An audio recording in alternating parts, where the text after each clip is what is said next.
Hello, I'm Alex Davies, founder of Wealth Club. Today I'm with Raj Saxena, Managing Director of Velocity Capital, to talk about the Velocity Technology EIS and SEIS funds.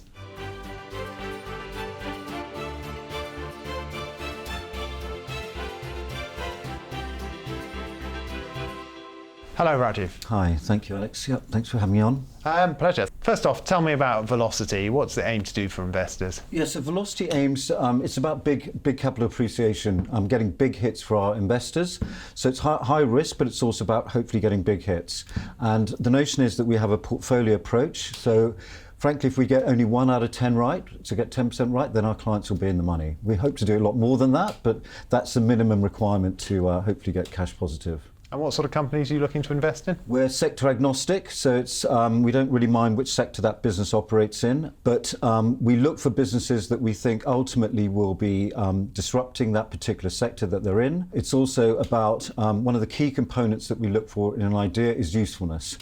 It's amazing how many companies we see where the CEOs can't even cite the market that they're trying to address and how it's going to change their behavior or get them to impart with cash. So we look at ideas fundamentally that we think will have a need, whether that's a B2C idea or a B2B idea. And what experience have you and the rest of Velocity got? The three founders came together in 2015. We've all been entrepreneurs previously, as well as obviously within setting up Velocity. We've all exited businesses. And I think the other sort of component that we have, which we think is quite unique, other than running funds, we've all got experience in marketing. So I was, for example, the marketing director of Red Bull. I was the third employee when Red Bull launched in the late 90s into this country, which obviously went on to do quite well. Bill Bungay, my co-founder, set up an advertising agency called B&B, which is one of the most well-regarded and still is one of the most well-regarded agencies in London. And Bill sold that business to Samsung about 2 years ago. And the third founder, in terms of marketing background, Alex Johnson set up a company called Freud Communications with a gentleman called Matthew Freud. And that's one of the, I think it's the leading or the top 10 PR firm in London. So the three of us, I think, as I said, we have entrepreneurial backgrounds. We know how to hopefully build businesses. We know how to hopefully identify other would-be entrepreneurs.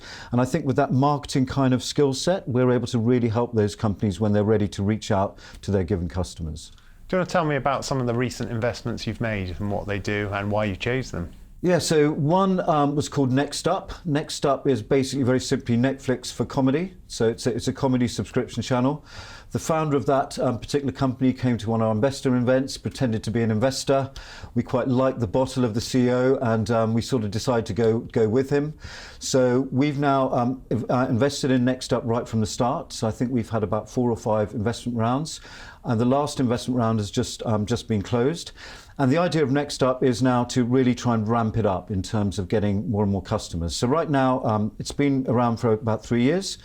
It now has 3,000 subscribers paying £5 per month.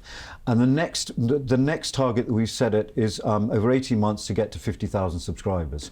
If we can do that, then against precedent for other kind of subscription channels and by way of valuation, we think we can get a business that started at 750,000. And if we do get it right with the marketing, we can then get to a business which would be a £50 million plus with an exit hopefully after that. And other examples? So another company we've invested in, as I said, they're all very different. We've invested in one called Machine Medicine.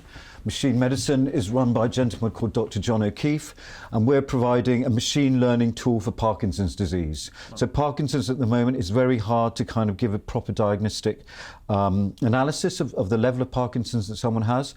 And Dr. John O'Keefe, through machine learning and working with Cambridge and Imperial University, we hope to be able to achieve that. And a lot of really good progress has been made in the last year.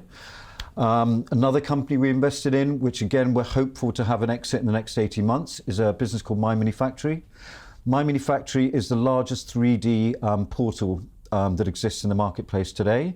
And if you believe that 3D printing is something that's really going to take off, which we do, as the cost for printers come down, then given the market share that this business already has, we think that there's a very strong likelihood of an IPO, hopefully within 2 years. Where do you get these deals from? It's a combination of our network. So I think, not put me to one side, but the other founders I think have got pretty decent reputations. So people reach out to them directly. Other investee companies recommend us to recommend Velocity to other people that they know. We also have Alex, whilst it's not a formal relationship, Alex is on the board of an entity called Pitch in the Palace, which is a fantastic initiative by Buckingham Palace to help UK startups. So very informally, we're sometimes able to tap into that from a pipeline perspective as well. And also the respective companies of Bill and Alex have also been really good for pipeline. Earlier you talked about being involved in these companies. Yeah. What does that mean? How involved are you? Yeah, no, everyone says they're active and everyone says that they monitor companies. We do a lot more than just monitoring. And also in terms of actually deciding to invest in a company, one of the other key investment criteria is, are we able to actually add more value than cash? So the key things that we've done everything from recruitment, helping with public funding, getting co-investors, and I guess the most important one is the marketing aspect. So once a business is ready, once the tech is built within a particular company, we really can help that business access the customer. And exits, have you had any yet? Yeah, so the first fund we launched in 2015, and we then achieved an exit within 13 months for that particular business. What's that company called? It's called Snatch. Okay. Ideally, we'd want it to be 3 years and 1 day, but this was slightly less than that. And that was basically it was an app which was like a treasure hunt game. So it's like Pokemon Go for brands, effectively.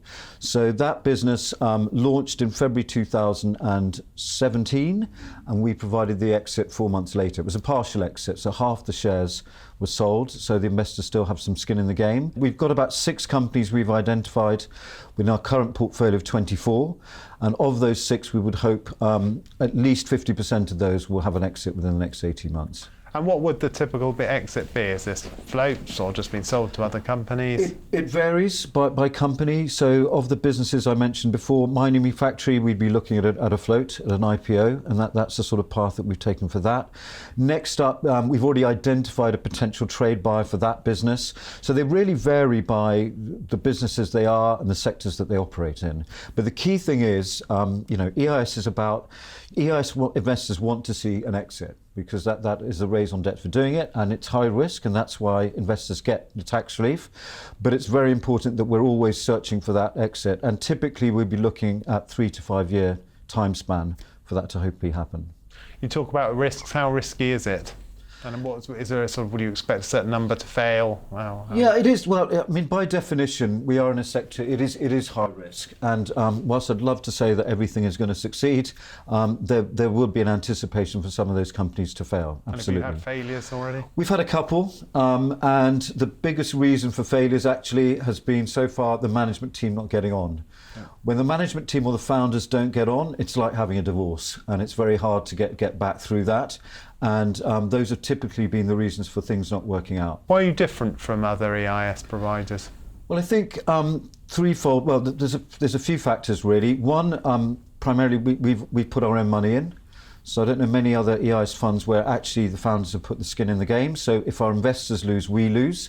And we've invested just under £2 million of our own cash into the underlying funds and the underlying companies. I think the fact that we are not just fund managers, we've set up businesses ourselves and sold them. I think that really can help the underlying investee companies hopefully to achieve success.